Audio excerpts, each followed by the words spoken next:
एक गांव में रामू और सीमा दो भाई बहन रहते थे। रविवार की छुट्टियों में वे दोनों जंगल घूमने जाने को सोचा। तो दोनों आपस में बातें करते जा रहा था कि आज वह नई नई जीव जंतुओं को देखेगा।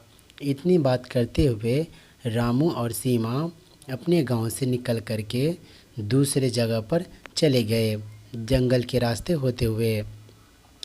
रास्ते में उसे एक तांत्रिक मिला, जो तांत्रिक उससे कहता है कि तुम दोनों जिस जंगल की ओर जा रहे हो वहाँ प्रेत आत्मा निवास करता है, जो तुम दोनों को खा जाएगा। सीमा रामू ने जब ये सुना तो पहले डर गया।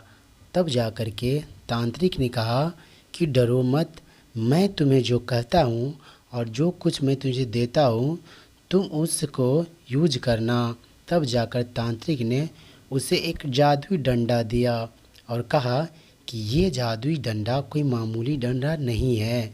ये डंडा तुम्हें हमेशा साथ देंगे। जब तुम्हें कोई मुसीबत आए तब तुम इस डंडे को स्मरण करना और तुम हवा में उड़ने लगोगे और इससे तुम वार करना। इतने कहते ही रामू उस डंडे को लेकर के जंगल के अंदर की ओर जाना शुरू कर दिया। सीमा भी उसके साथ साथ जंगल की रास्ते को सफ़र करने लगा। अब जाकर के रामू पूरी तरह से निडर था। एक चुड़ैल उसके पास तलवार लेकर के आ रही थी। तभी जाकर चुड़ैल बोली, मैं 2 दिन से भूखी हूँ, अब मैं तुम्हें कच्चा खा जाऊंगी। मेरा भूख अब मुझसे बर्दाश्त नहीं हो रहा है। तुम दोनों तैयार हो जाओ मरने के लिए।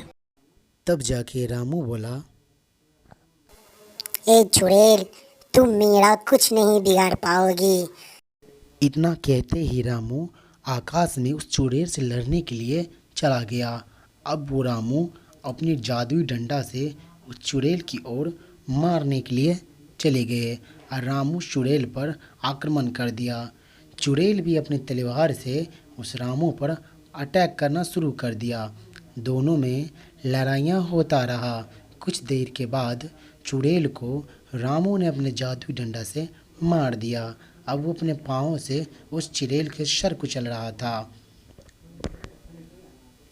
तो दोस्तों, इस कहानी से हमें सीख मिलता है कि साहस के सामने कितना भी बड़ा संकट छोटा नज़र आता है।